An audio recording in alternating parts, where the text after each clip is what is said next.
Everyone.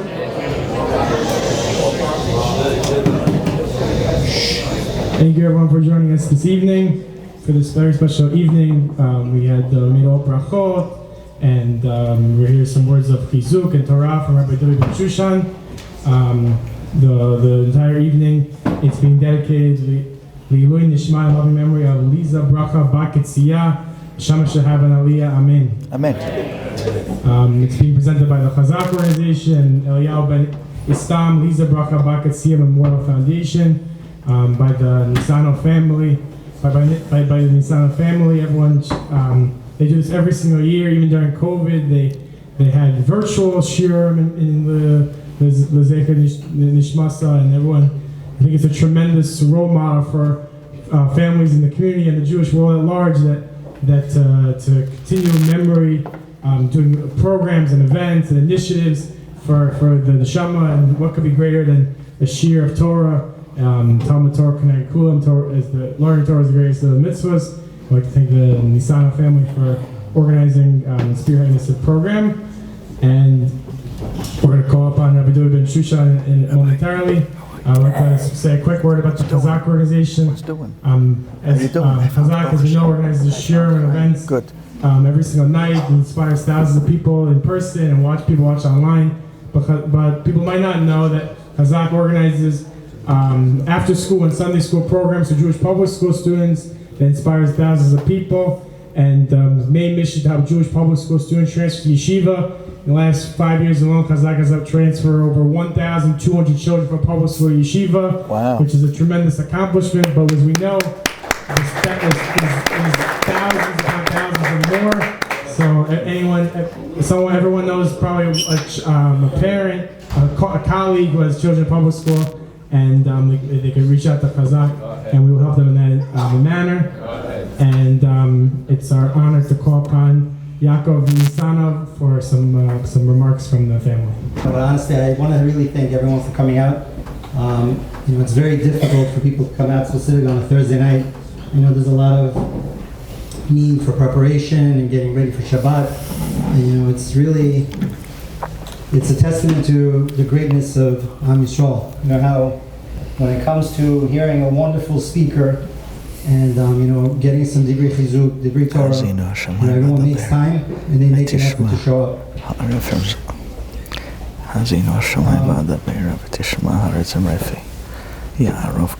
Realistically speaking, I always tell my kids, there's nothing that really happens that's coincidental. So I was talking to Rabbi Bensoussan, and I was telling him, not only, you may not remember, but you were actually my brother's classmate, I don't know, 40 years ago? Who's counting? It's 35 years ago. He's counting. He's counting. Yeah, I don't want to date anyone. Yeah, that's what.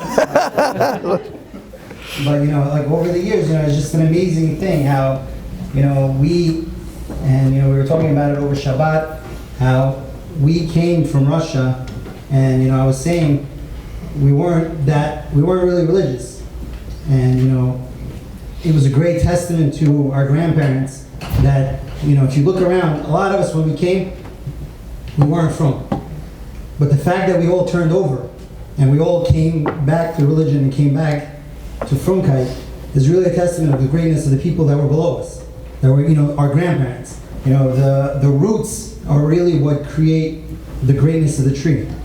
So we are here, in our family, the roots for us were my grandparents, my mom, my dad, and when we lost her, it was extremely great loss for us, as well as everyone else in the family. She was always one of the first to say, we're going to stay religious, I'm keeping Shabbat, I'm keeping kosher, I'm keeping this, I'm keeping that. And one of the reasons why we tend to do everything with the Chazak organizations such as Chazak, is because they go out and they do what people did for us. Like for example, my brother and I, we were sitting in whatever schools we were in. Someone came and plucked us out and put us in the near yeshiva. Had they not done that, I don't know where we'd be today. And we have a tremendous hakaras hatov to those organizations. So I want to give a round of applause to Rabbi,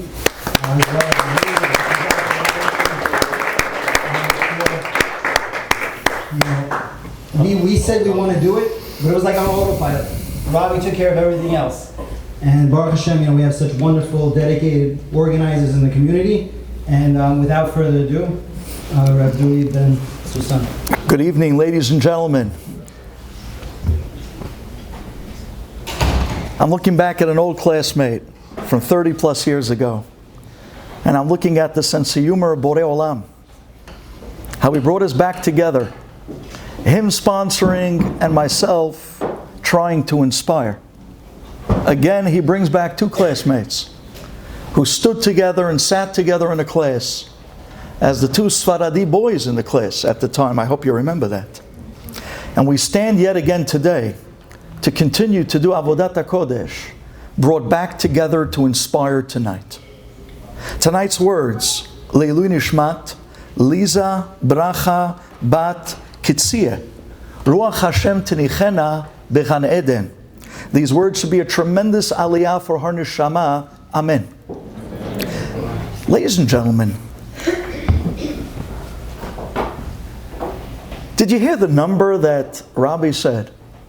The amount of boys that were taken just the past year from a public school to a home of Avodat HaKodesh that we call a yeshiva. Did you hear that number? I'll tell you the truth. I came here tonight to talk about this incredible secret that I have whipped up my sleeve for what I wanted to tell you on Sefirat Haomer. I wanted to try to revolutionize the experience of Sefirat Haomer so that you may experience it like never before. I wanted to actually be the guy to tell you the story behind the story and maybe take a whole new inspiration and a dash towards the 50th night in a way that you never thought possible. But then I hit that number. Over 1,000 boys that was taken from public school and put into a yeshiva. And I said, wait one second. Rabbi Duvi, hold your dirasha. Do me a favor. You got to say something about Chazak. Because that number totally gave me the shivers.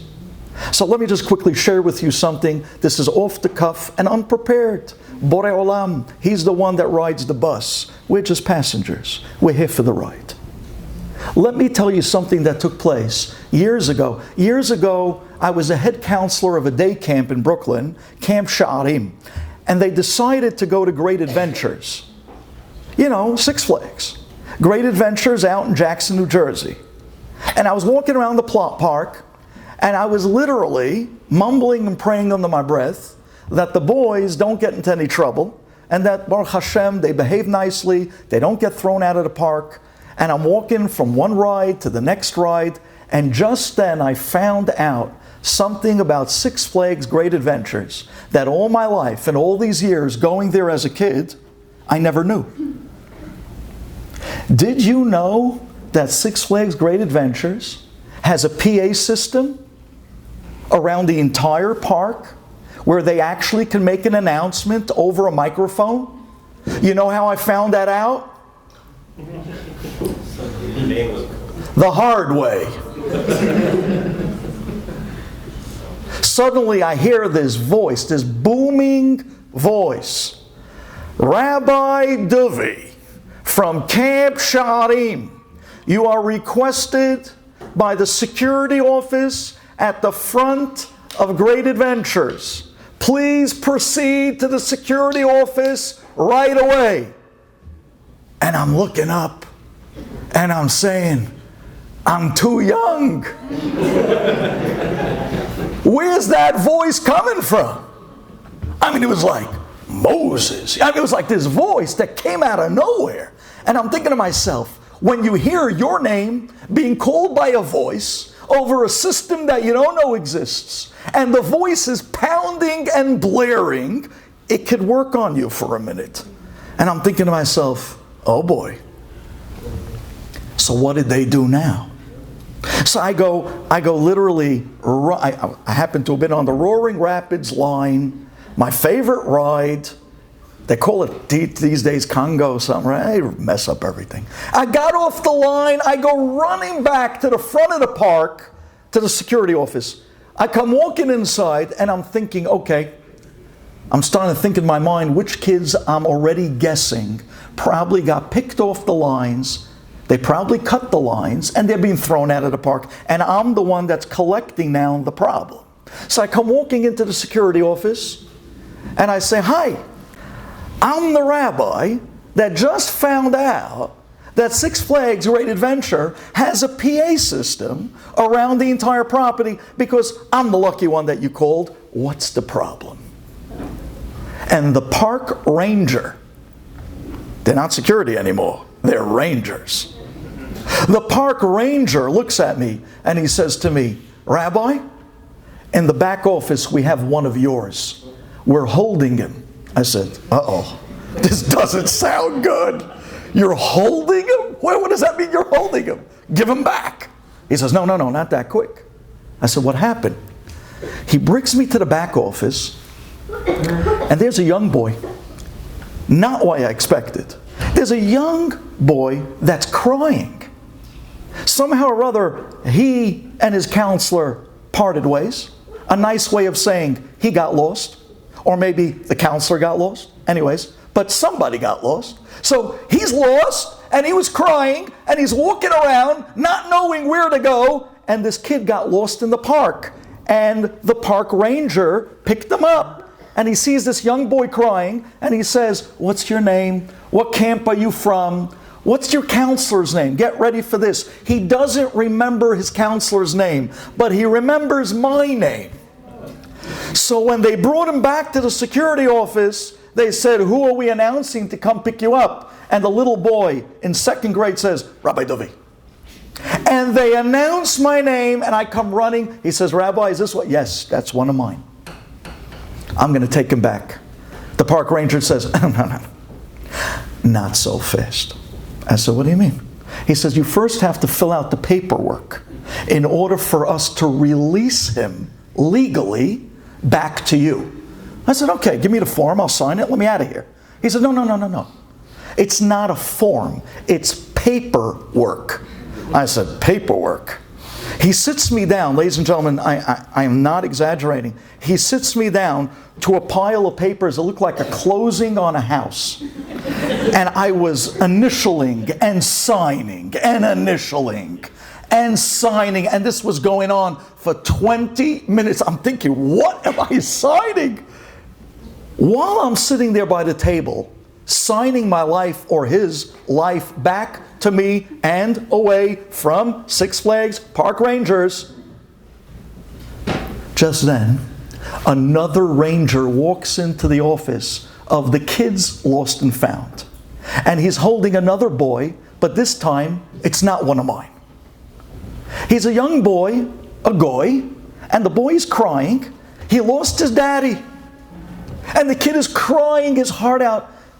My dad, where's my dad?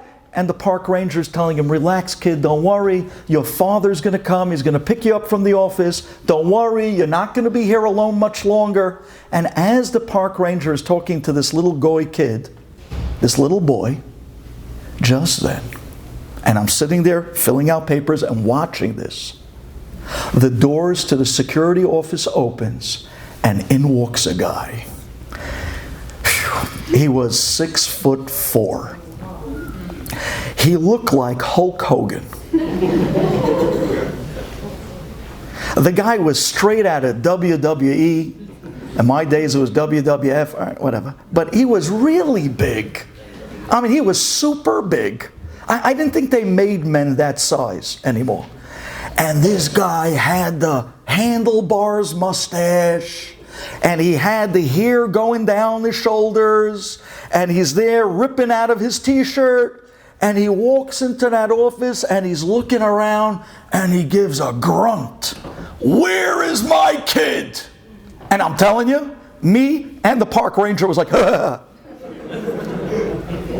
And we both pointed to his kid. There he is, take him and go. No paperwork, you can have him. Just then, the guy walks in. Now, ladies and gentlemen, please just take this moment in for a minute because this is important. This guy, 6'4", Hulk Hogan, mass of muscle, looks at his 6-year-old son And I want you to freeze this frame for a moment and picture this. This was a scene out of the Chariots of Fire, okay? So here is his kid. Dad!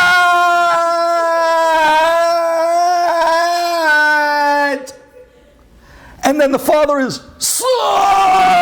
I'm telling you, I watched this. And the son runs up to the father. I watched it in slow-mo. He runs up to the father, Dad! And the father runs up to the son, my son! And they both embraced. And for a minute, the entire office went quiet as this 6-foot mountain of muscle began to cry. And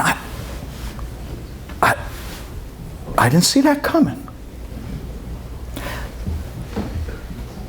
And then I didn't see what was coming after that either. Right after that, this mountain of a man hugging his son. He turns to the park ranger, the officer that found his son, and he says, "Sir, are you the officer that found my son?" "Yes, sir." He says, "I never thought I'd get to see my kid again. I thought I lost him forever. You, sir, found my son and brought him back to his dad after I thought I'd never see my kid again. Sir, I want your phone number. I'm going to call you tomorrow. I run a Cadillac franchise lot down to 34. You're going to come tomorrow and you can pick any car off the lot." And I'm like, what? But what about... And the officer is like, "No, sir, just doing my job." And I'm saying, shut up and take the car. You know you're going to take the car. Just take the car. No, sir, just doing my job. And then the more he said, just doing my job, he says, "Listen, I'm telling you, you're coming tomorrow. I have to pay you back for this. You brought me my son back. The son that I never thought I'd see again. You're going to come tomorrow, you take any car off the lot." And after that, they exchanged numbers. I knew he was going to take the car. There was no Shiloh in my mind. They exchanged numbers. He gave him a bear hug. You ever see when you squeeze those dolls and the eyes come out? So it looked like he gave him the hug and the officer eyes were blue, blue. And I turned back and I looked at the paperwork. This guy just walked right out with his kid. He didn't sign a thing. And I understood why Hashem made me have to sit there in that office and sign 25 minutes of paperwork. Because He wanted me to see that. He wanted me to see what it means to a father, any father, at a moment of panic, when he thought he lost his kid forever, and someone steps up and brings his son back to daddy. That's a moment that any father in the world will never forget the person that brought his son back to him. And that's what Chazak does every single day of the year. Ladies and gentlemen, let's give a big round of applause for Chazak. Rabbi, the rabbi, Rabbi Ilam, and the whole organization. You guys are the ones still chasing Hashem's kids. You guys are the ones that are picking up the sons of Hashem that who knows if they would have been ever brought back to their dad, to Avinu Shabashamayim, and you're bringing them back every day, and Hashem should bless you with unbelievable siyata d'shmaya, that next year it's not going to be 1,200, it's going to be 5,000 boys that you're going to bring back to yeshivot be'ezat Hashem with Mashiach Tzidkenu.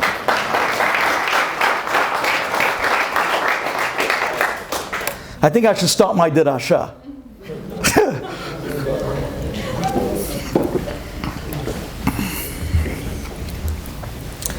So, ladies and gentlemen, what I came tonight to tell you is this incredible idea A story that has a new take to it. The story of Sefirat Haomer, a secret. A secret that maybe we've never heard before. But boy, will this rewrite the inspiration behind the days that we're in right now. And it goes like this. 24,000 students of Rabbi Akiva passed away in the days of current between Pesach and Lag BaOmer, these 33 days. 24,000 students. I want to tell you something fascinating. A great rabbi by the name of the Megaleh Amukot, a great rabbi by the name of the Rama Mipano, who happened to have been an Italian Sephardic Mikubal. They both say this amazing idea. They say these 24,000 students of Rabbi Akiva, they actually were the Gilgul, the reincarnation of the 24,000 Jews that passed away in the story of Zimri, Cosby, Pinchas, and the story of Balak and Bilam. So I think if these 24,000 that we're mourning right now in the days that we're in currently, take a look, we're not shaving. Take a look, we're not listening to music. Take a look, we're not taking haircuts. We are in the mode of mourning, Avelut.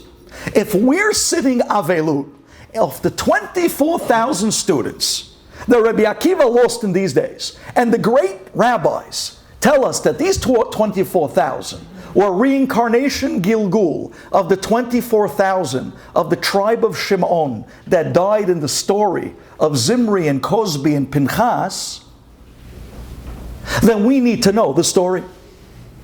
Because if we don't know the story of Zimri, Cosby, and Pinchas, and those 24,000, we'll never get to the bottom of the real story of the 24,000 students of Rabbi Akiva, who are currently right now the ones that we are mourning Sefirat Haomer. So let's go to their story.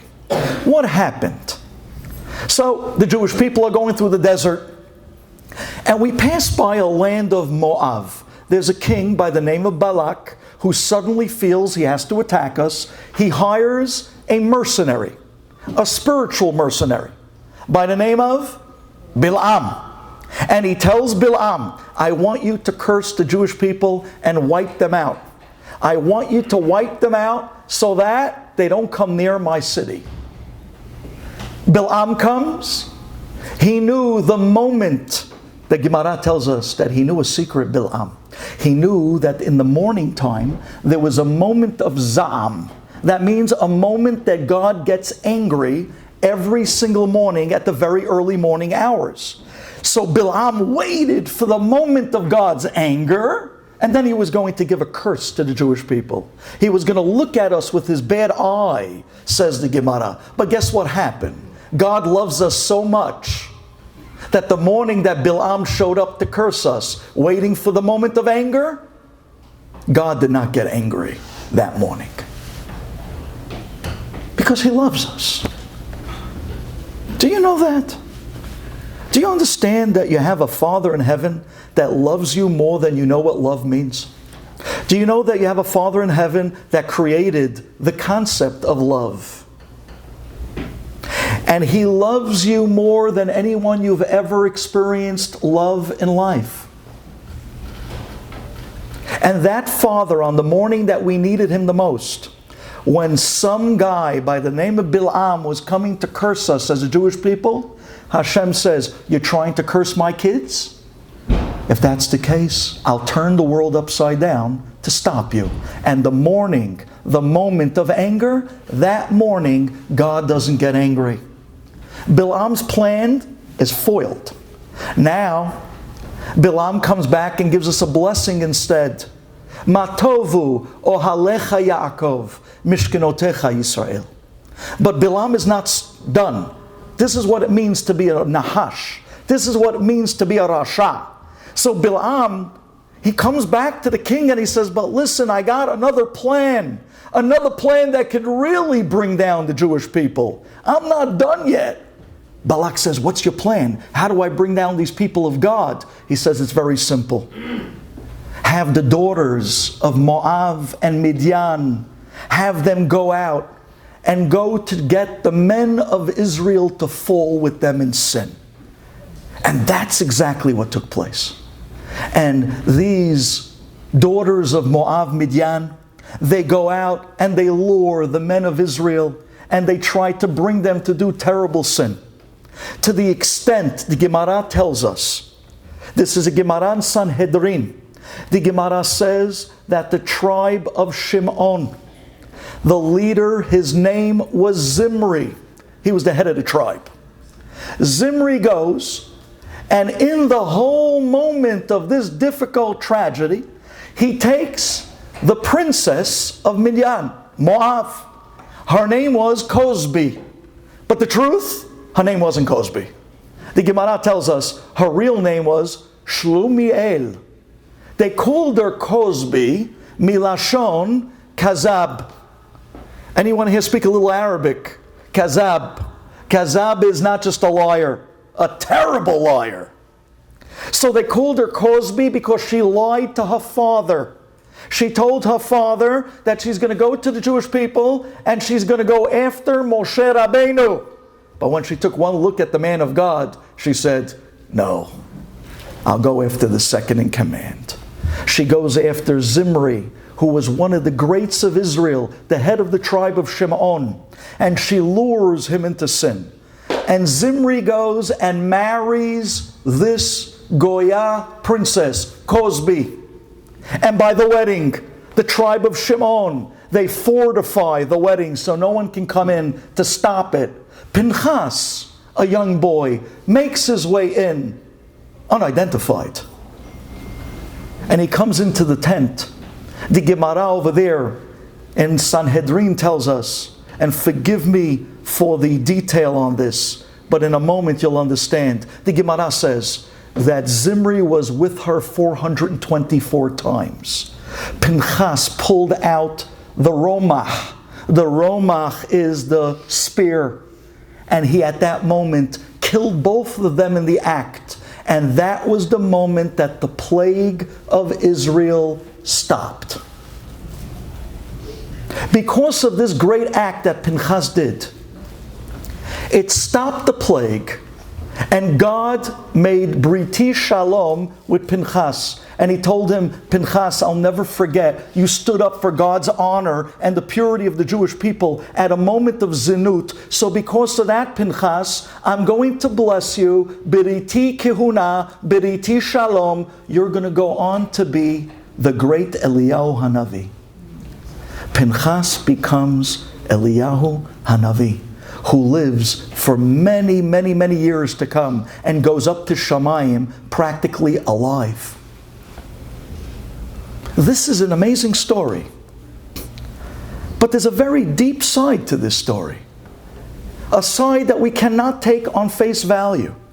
A side that has to do with Sefirat Haomer. Because the rabbis told us that the 24,000 of the tribe of Shimon that died, they came back as the 24,000 students of Rabbi Akiva, the ones that we're mourning right now in Sefirat Haomer. What do those 24,000 have to do with these 24,000? Usually, when you come back and reincarnate, you're here to fix what happened in round one that was not done properly.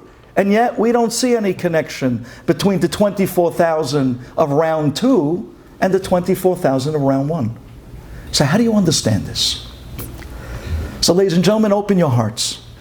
I want to tell you now the story behind the scenes. A story we've never heard before. But it's going to be a piece of the puzzle that we so desperately need to fill in the connection and give us a clarity of what really happened and why today in Sefirat Haomer we're still sitting in mourning for these 24,000, the students of Rabbi Akiva. Ladies and gentlemen, we need to ask a question. When the Jews were going through the Midbar, the king of Moab decided to attack us. Why? What did we do to him? All we were doing was passing through the desert. We didn't even come near his city. And yet, he heard that the Jews are passing by. Attack! He calls Bilam. He gets to curse us. What does he want from us? What did we do wrong to him? Why did he attack us? It's like he went into this stage of paranoia. Get the Jews before they get you. What did we ever do wrong to him? Ladies and gentlemen, listen to this. You might not know this, but way back when, the Pasuk in Tehillim says, Matzati David Avdi. I found the soul of David HaMelech. Says the Midrash, Efo Matzata, the Nitzotz of David. Where did you find the soul of David? Says the Midrash, I found the soul of David, Melech HaMashiach, in the city of Sodom. Sodom? What is he doing in that city? From all places to put the soul of Melech HaMashiach, you're going to put him in a decrepit place like Sodom va'Amorah? Yes. You see, right after Sodom and Amorah were destroyed, Lot and his two daughters, they were saved in the zechut of Abraham Avinu. As they're running away from the destruction of Sodom va'Amorah, they hid in the caves in the mountains. And at that point, they really believed that the entire world was destroyed, not just their cities. So the daughters of Lot were under the impression that their father was the only man alive on the universe. And Chazal tell us that that night they got him drunk, and they did a despicable act. An unthinkable act, thinking that they were doing L'Shem Shamayim, thinking that if he's the only man alive, the only way for society and the world to continue is on us. So they actually, says Chazal, were trying to think L'Shem Shamayim, but the act that they engaged in was something horrific and inexcusable. And that night, they both became pregnant. One had a child, Ammon, and the other had a child, Moav. Moav. Yes, Moav came from Lot.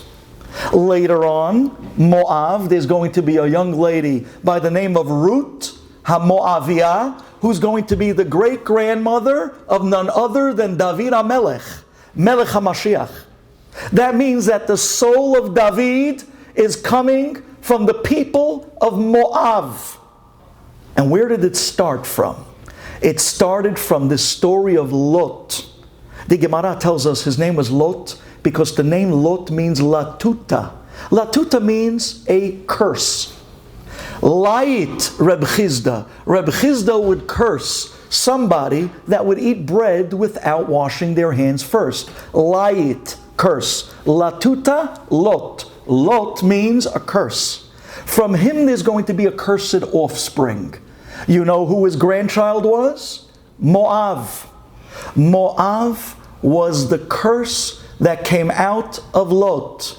But in that Moav people was the nitzotz and the neshama of Melech HaMashiach, David HaMelech. And guess what? Moav is Gematria 49. Moav held all 49 levels of Tum'ah in the world. You know how they had all 49 levels of Tum'ah? Because they were holding the soul of King David, Melech HaMashiach. I want to tell you a little something about Tum'ah. Tum'ah cannot exist on its own. Tum'ah is like a parasite. Tum'ah is like a leech. It leaches off of other things. Tum'ah, for it to exist, it needs to leach and draw power off of Kedusha. David HaMelech's soul was the battery that powered all the 49 levels of Tum'ah of the city of Moav. As long as they had King David's soul amongst them, their power source gave them 49 levels of Tum'ah strength because they had the battery amongst them. But if they lose the soul of David from amongst them, they lose all their power. And this was the secret that the king of Moab knew. He knew that the power behind his secret of the city of Moab, 49 levels of Tumah, was the soul of David amongst them. He says, if we lose the neshama of David HaMelech amongst us, we lost all our power. So when the king of Moab hears that the Jewish people are crossing the desert and they come past the city of Moab, he goes into paranoia. He says, they're coming for me. They know that I know that they know that I know that they know that I have something that belongs to them. The Jewish people knows that amongst Moab we have the soul of Mashiach. That's our power source for all 49 levels of Tum'ah that Moab represents. And they're coming for it. The Jews are coming to take back from us the soul of Mashiach of King David. And because of that, Balak said, Haba lahorgecha, hashkem lahorgo. They're coming to kill me, I'm going to kill them first. I'm going to go get a mercenary. I'm going to go get Bil'am. This is a side to the story that no one talks about. This is the side to the story behind the story of what really was going on at that moment. And because of that, Balak says, quickly, get Bil'am to kill them because they're coming for us. Because they know that in and amongst Moab, we have the soul of Mashiach. And they're coming to get it. Because Balak told Bil'am, I know God's plan. God's plan was to put him in Egypt, put him through the Kor Har Barzel, take him out, make him slaves of Hashem, bring him to Har Sinai, give them the Torah, walk him through the Midbar, pick up the soul of Mashiach from the city of Moab, and then enter Israel and have Mashiach build the Bet HaMikdash as the prophecy already was stated. And if that's the case, they're coming for me, says Balak. I gotta kill them before they kill me. That's why he was so paranoid when we were passing him in the desert. That's why he decided to strike us and try to wipe us out before he thought we were coming for him. Little did he know that although he was right, but the time was not ready yet for Moshiach. And therefore, when Bil'am sent the girls of Midian and Moab out to the Jewish men,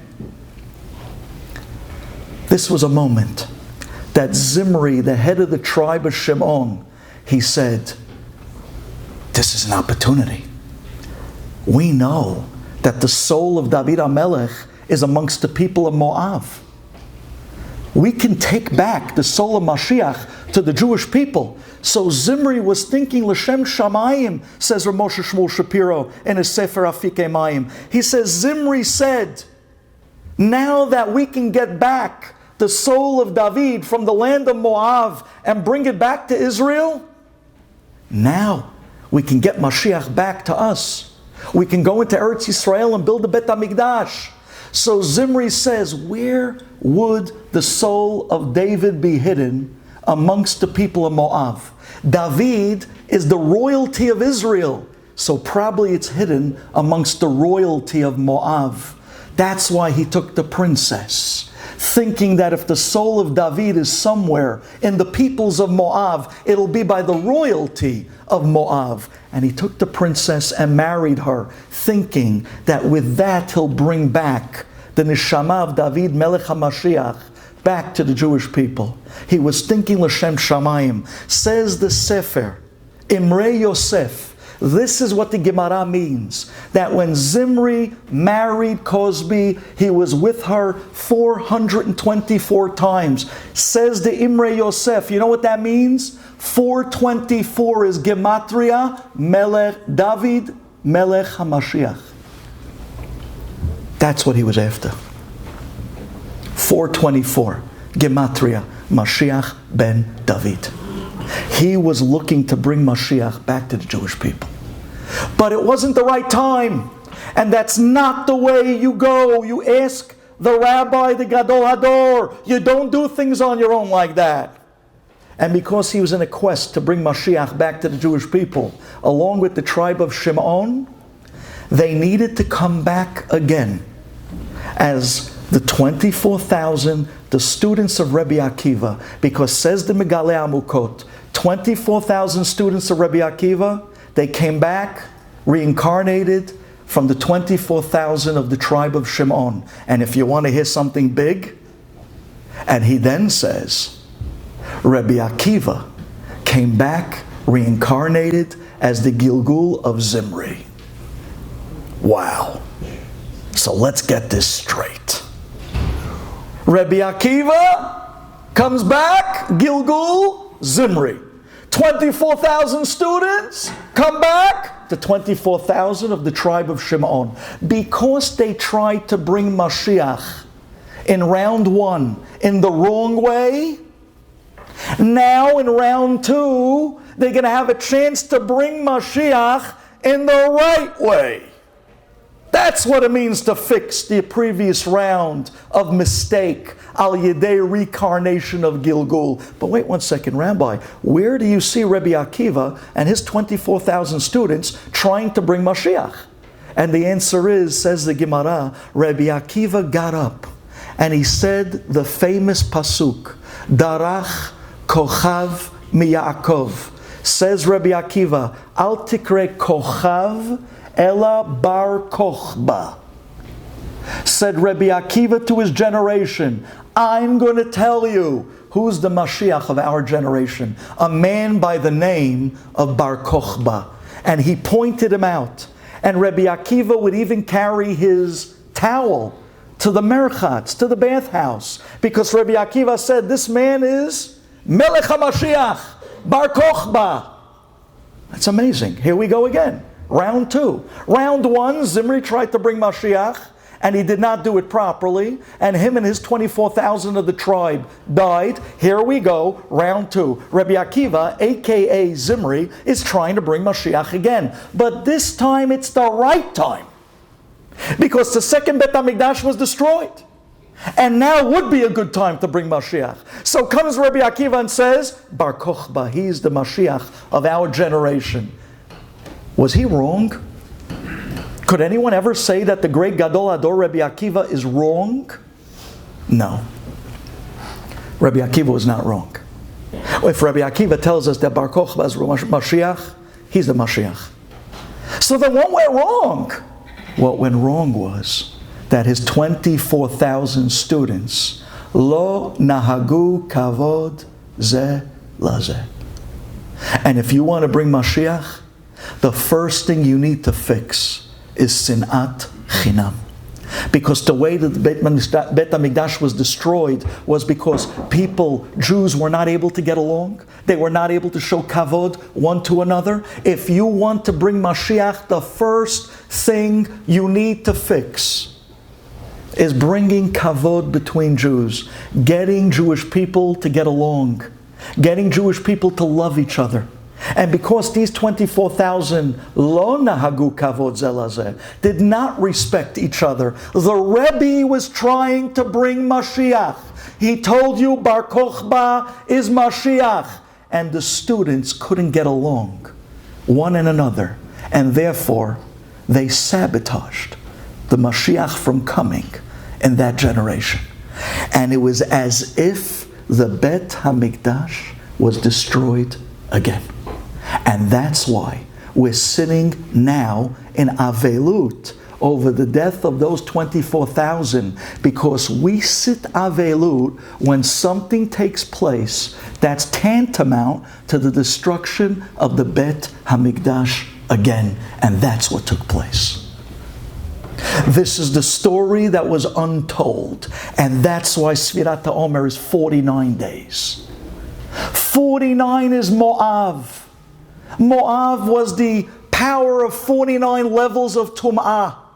We're supposed to knock out Moav on the 49 days of Sefirat Haomer. Every day that you make another blessing on Sefirat Haomer, you know what you did? You took the curse of Moav and you flipped it into a blessing. Day 2 of Sefirat Haomer, curse of Moav, flipped it into a blessing. Day 3 of Sefirat Haomer, you took the curse of Moav, flipped into a blessing. 49 Moav is gematria 49 curses. We have 49 days of Sefirat Haomer that we turn into 49 blessings instead. And at the end of Sefirat Haomer, we knocked out Moav completely. And finally, we get to the 50th night. You know who's born on the 50th night? David HaMelech, that's right. And that's why it demonstrates that the whole Sefirat Haomer was a time that we are trying to knock out all the kilalot of Moav and those who stand in front of bringing Mashiach. And these days between Pesach and Shavuot are misugal to flip all the curses into blessings. 49, 49. On the 50th night, King David is born. And that's the night that we can actually bring Mashiach. This is the real story behind Rabbi Akiva and the students. And that's what these days are about. Do you know what I just told you? Even if you didn't follow me on the incredible cheshbon of Zimri and his 24,000 of round one attempting to bring Mashiach, and Rabbi Akiva and his 24,000 round two again attempting to bring Mashiach, and we today on our 49 days attempting to bring Mashiach, so that the 50th night King David could be born finally for real, the real coming of Mashiach. Even if you didn't connect the dots on this incredible cheshbon of the story behind the story that I just told you. But one thing you got to admit to me. Even if you know Mashiach's name, even if you know his address, even if you know who he is and where he lives, it doesn't matter. Until Klal Yisrael is noheg kavod, zeh lazeh, we cannot have a geula. Rabbi Akiva told them the social security number of Mashiach. He told them where he lived. He told them his name and address. Could you imagine if today I would tell you, go to Israel, and on the back streets of Mea Sha'arim, there's a little broken house with a broken door, and on it is a family name, and knock on that door, and the man that's going to answer the door is Melech HaMashiach. You're going to say, wow, Mashiach is here. This is great. Yeah, it's great. It's great we know who he is. It's great we know his name. It's great we know where to find him, and we could actually walk up to him and give him Shalom Aleichem and Chazak Baruch. We might even have the chutzpah to say, what took so long? We might actually be able to get away with that. But it's not going to make a difference. Because the bringing of Mashiach has nothing to do with Mashiach. The bringing of Mashiach has to do with me and you. And if the people of Klal Yisrael cannot get along and show love to one another and kavod to one another and be able to look past the small difficulties of relationships and instead really focus on the good of other people. If we can't get to that maturity point as a nation and a people that we went through so much tzarot over the years, don't you want out? Don't you want to go home? Don't you want to get back to Eretz Yisrael? Don't you want to make your way through the streets of Mea Sha'arim, on your way up to the Kotel, climb up the mountain, walk through Shar Yafo, go down that narrow road, walk through that old city, come down to the Rova, stop for a moment and say, wow, look at this unbelievable chorba of a shul. It tells so much story of the history of the Galut of the Jewish people. And then make your way down the steps. And as you're going down the steps, you take that turn, and there it is. There's the wall that's still standing broken with weeds growing out of her as it's growing out of us. And we want to say, why isn't this ending already? Where is he already? And Mashiach says, where is he already? I'm right here. I'm in Jerusalem. I'm already. I got my hand on the shofar. I'm trigger happy. I'm ready to go. It's not me that's waiting for this to happen. It's us. We need to bring him. We need to find in these days, the days that we fix the Ben Adam L'Chavero. These are the days that we almost brought Mashiach, but the students were not showing respect. If we could bring back the respect between Jewish people and to stop judging other people, even if they might not look like you. Even if they might have a different last name, a different community, they have a different passport in their back pocket, they might come from a whole different place in the world, they might speak differently, look differently, but they have a neshama that's a part of yours, that stands across from you. If we can't find a reason to love them just for that, how do you expect them to come? And how do you expect this to end? So here's my close. We ran in our shul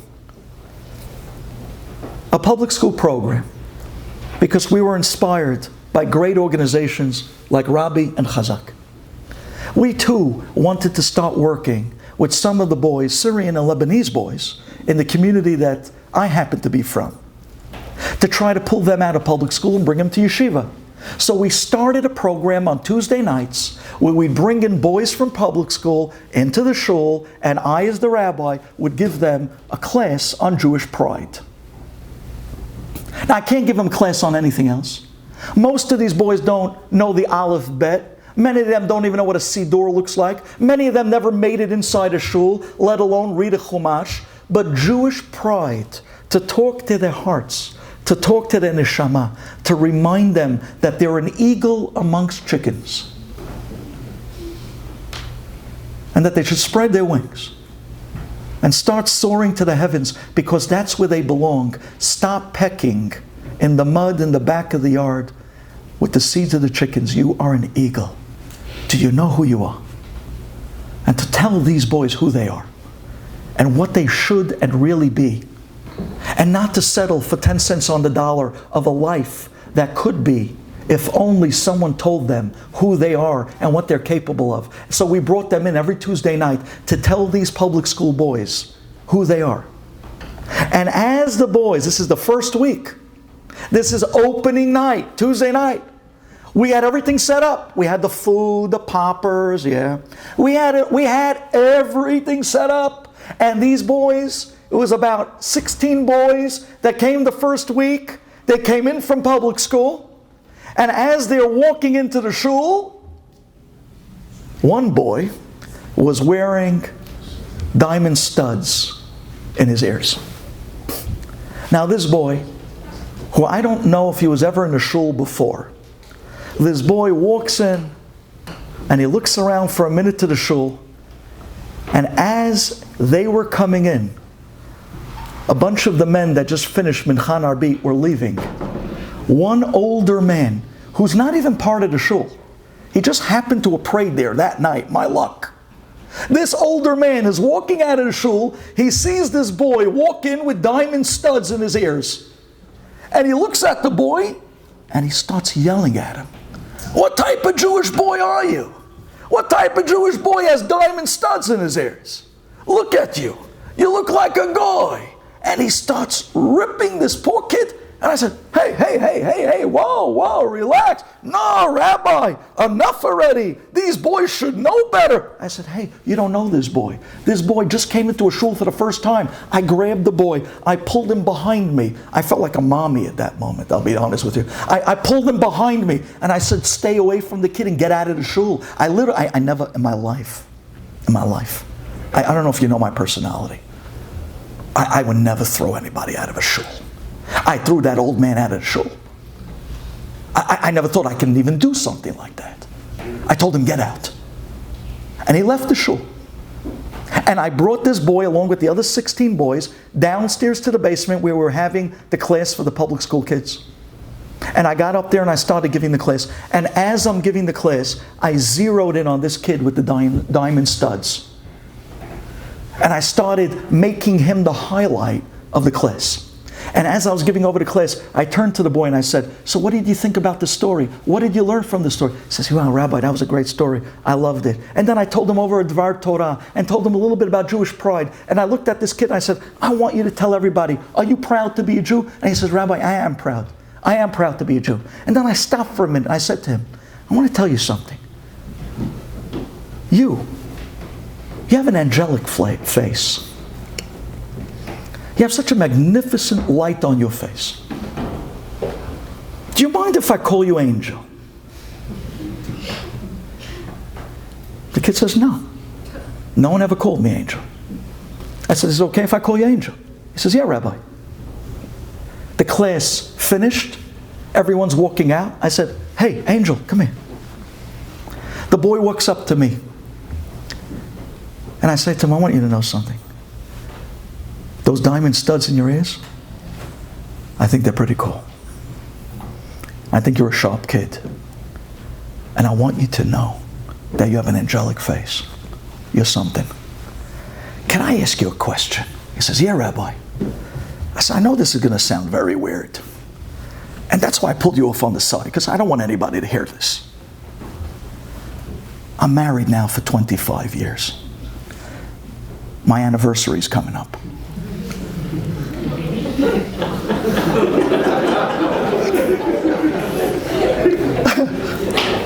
I tried to hold it. I'm in the market for diamond studs. It's like a thing, 25 years, diamond studs. Could you hook me up with a good, somebody? I'm sure because those are gorgeous. Could you introduce me to somebody that probably gave you a crazy deal? Maybe you can tell him the rabbi, an anniversary. Because I need something really special for my wife. She's something special.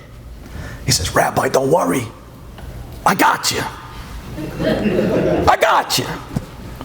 I have a friend in the business. He works part-time. He has something in Fulton Street. He sells beautiful studs. That's where I got mine. I said, get out. No, really? That's where I got mine? That's where I got mine? He says, don't worry. I'm gonna hook you up. I'm gonna get him to call you. You call him. I got you. Don't worry. This boy walked out that day 10 feet tall. At first, when he came down to the basement after he got berated by someone who judged him and knew nothing about him and totally ripped him to pieces for no reason, he was broken lechalutin, complete. He sat in that class. He heard Jewish pride. He got a little bit of an unconditional love from a Rebbe that just met him and told him that his studs are magnificent and that he's a stud. And he has an angelic face. And right now you're the rabbi's angel. And that's your name to me, and that's what it'll always be to me. The boy walked out 10 feet tall. That's what it means to flip kilalot to berachot. That's what we're doing in this Sefirat Haomer. 49 days of Moav klala, 49 days of berachot. Every day flipping klala to beracha, till we hit the 50th night. That's when King David is born. That's the night of Mashiach. Now let me tell you the end of the story. Next week they come back. This time not 16 guys. This time 25 guys. They heard about the poppers. And now the name of the program took a new name. We actually call it the Yo Bro program. See, because every time a kid comes in, we stop the class and he goes around in a circle and he high fives everybody. Yo bro, bro, bro, yo bro, bro, bro, yo bro, bro, bro. So the name of the program now is the Yo Bro program. And it's like, we got guys going to the public school and they're walking around the class saying, bro, you're missing the Yo Bro tonight, bro. So, and they bring them in. You wouldn't believe how many boys bring in boys. That second week, we had over 25 boys that came in, most of them brought by the boys of the prior week. And in walked Angel. And he sat down with a big smile. And I took a little bit of a better look. And his studs are gone. And I'm thinking to myself, probably, because of what took place the week before, he probably didn't want to bump into that old man again. So maybe he was looking to dodge him or something. So I gave the class, and again, I'm highlighting this kid, and I'm saying, hey, Angel, what did you think about the class? Wow, Rabbi, I love the class. Hey, Angel, which boys did you bring? I brought this guy, he's my friend. I brought him. Wow, you're amazing. You brought guys to the class. You're a charm. You're a personality. You're a recruiter. We're going to lean on you. And at the end of the class, everyone leaves. And Angel turns around and walks back into the classroom, and he walks up to me. He puts his hand on the inside of his jacket and he pulls out a small box. And he says, Rabbi, and I looked down and I said, oh no. Angel, don't do that. Put that away. Angel, that's not where I was going with this. I'm in the market because my anniversary is in another week. But come on. He said, Rabbi, it will mean the world to me if you have him. And he opens up the box, and there are the diamond studs. And he says, please, give this to your wife for the anniversary.